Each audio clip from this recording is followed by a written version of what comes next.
పదక్క.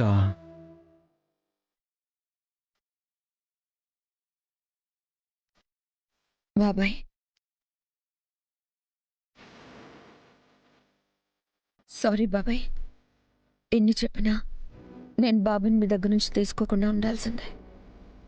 అత్తయ్య వచ్చి ఎక్కడ గొడవ చేస్తారో, మిమ్మల్ని ఆవిడ మాటలతో ఎక్కడ బాధపడతారో అన్న భయంతో నేను బాబుని తీసుకున్నాను తప్ప మీ దగ్గర బాబు ఉండకూడదని కాదు.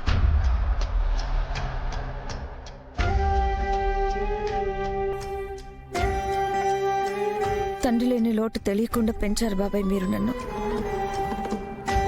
ఈ ఇంట్లో ఎవరు నా వైపు లేకపోయినా మీరు మాత్రం ఎప్పుడూ నా పక్కనే ఉన్నారు. అలాంటి మిమ్మల్ని అలా అందరిలో అవమానించాను. నన్ను క్షమించండి బాబాయ్. ఏంటమ్మా కౌశికి ఇది? నువ్వు నన్ను క్షమించమని అడగటం ఏంటి? అయినా నువ్వేంటో నాకు తెలీదా?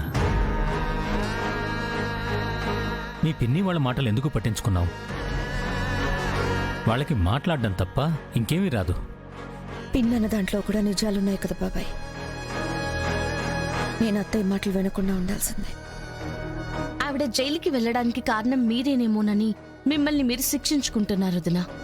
అందుకే ఇన్ని రోజుల తర్వాత వచ్చిన ఆవిడ్ని మీరేం అనలేకపోతున్నారు. సురేష్ అన్నయ్య కూడా అడ్డు చెప్పలేకపోతున్నారు. కానీ అత్తయ్య జైలుకు వెళ్ళింది నీ వల్ల కాదక్క.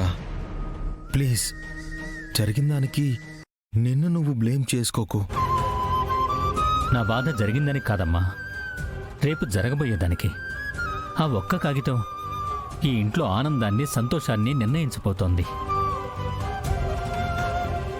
అంతా సరిగ్గా జరిగి నువ్వు సంతోషంగా ఉంటే చాలమ్మా.